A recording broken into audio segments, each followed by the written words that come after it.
Hey everybody, welcome back to my channel. This is Bob. We have a message for you today. I want to talk to you about what happens when you eat something. You get nutrition. We are what we eat. The Bible talks about this. We are what we dwell upon. We are what we feed on. If we don't feed on the Bible, we will never really get to know God.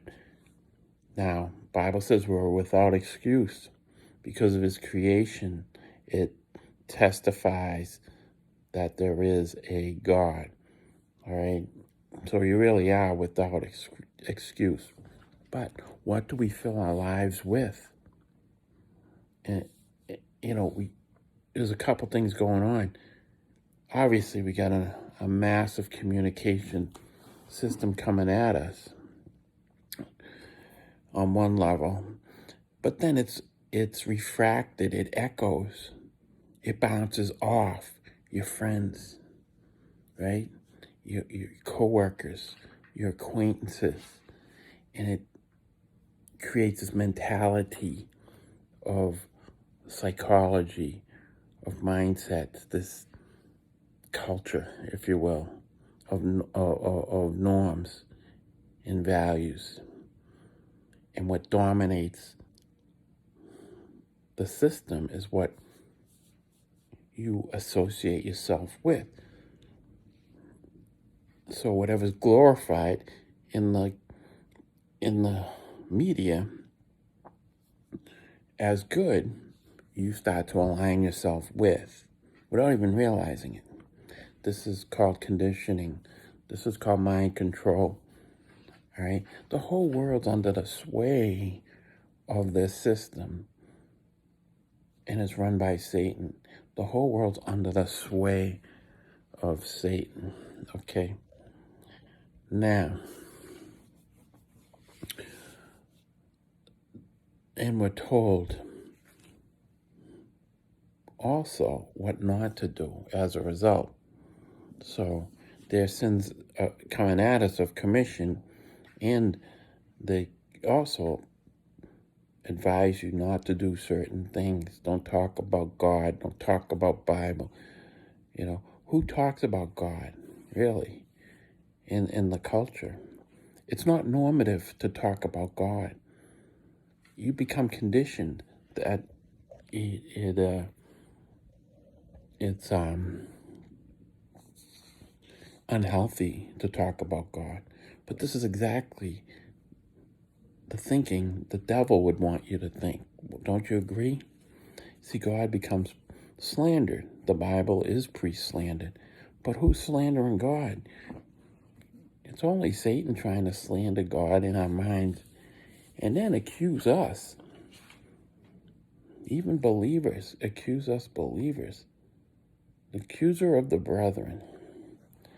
And he's blinding the minds of the unbelievers. That's the two things he does. Now, I mentioned this before, but playing opposites, Christians are salt. So who's pepper, right? So who's Dr. Pepper? Who's Sergeant Pepper? You see a pattern in rock and roll where the Beatles gave thanks to Dr. Pepper, right? To Sergeant Pepper. I also saw Dr. Pepper was the last ad on WBC and rock and roll, quote unquote, the Rock of Boston, right? #1 station in my young adult childhood, teenage years. But they went off the air. They called themselves the Rock of Boston, right? And you know what? It worked for me. To me, they were the Rock. I didn't know any better. But their last spot, I saw their last hour of radio. They had Bradley J doing something, and the last spot was the second to last spot was for Dr. Pepper.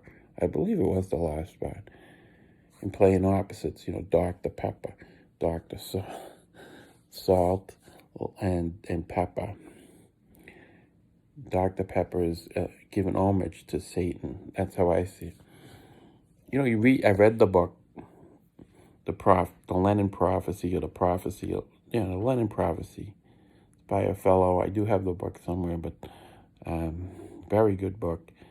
And it talks about how Satan, they made a Faustian deal with the devil, sold their souls to the devil.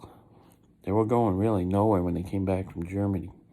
But all of a sudden, once it was a 20-year deal that John, he sold his soul to the devil. You look at the Rubber Soul album, and there's three people looking. I think they're all looking down at a grave or something. Sergeant Pepper's a funeral thing. I mean, there's so many things you can point to. And the book is very well documented. It was written over 15 years. Everyone should get that book. You talk about the most influential band in American history, in the world's history, influenced all the 70s. Chicago, it influenced, everybody. I mean, Steely Dan, Donald Fagen, I forget what song he liked the best, but he's like, to me, a very interesting guy. But everybody was influenced by the Beatles, who had success. Now, this is the height of the baby boomer creativity. You also saw the merging of TV with movies and movie stars and color TV. All this powerful medium coming together and growing with the great actors of the age.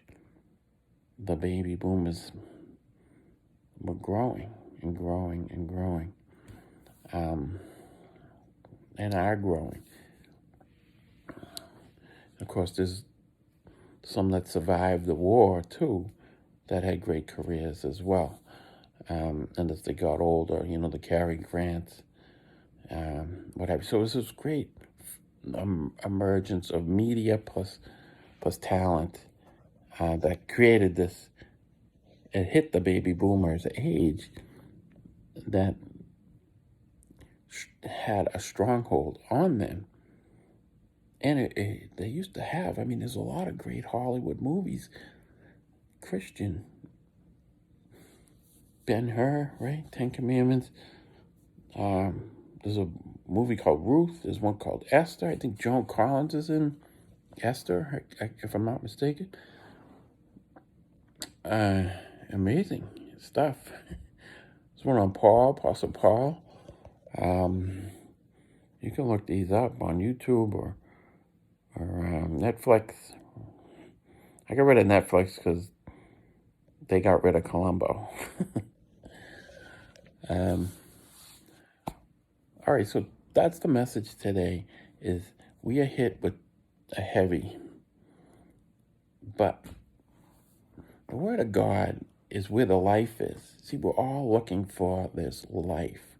We're all looking for a productive life and success, momentum, satisfaction. You can't get no satisfaction without God. You get into these relationships and you get two people, you have two selfish people coming together, right? And the thing that makes the marriage work or the relationship work is being unselfish. And without God, it's impossible to keep it rolling. So you start the smoking, you start the drinking, you start the, you start the, all of a sudden you realize you've been fooled. So what do? You just play nice, or you try to live a true life, and next thing you know, you're growing further apart, and you either break up or have what is it called, bed divorce, where you sleep in two separate beds. So grow your relationships with God. Trust God on your relationships. It's not all about it's not what you think. The relationship you need has to be sanctioned by God. It has to be a part of God, God's heritage in your life. Otherwise, you're going to have a lot of trouble. That's my message today. Have a nice one. Bye.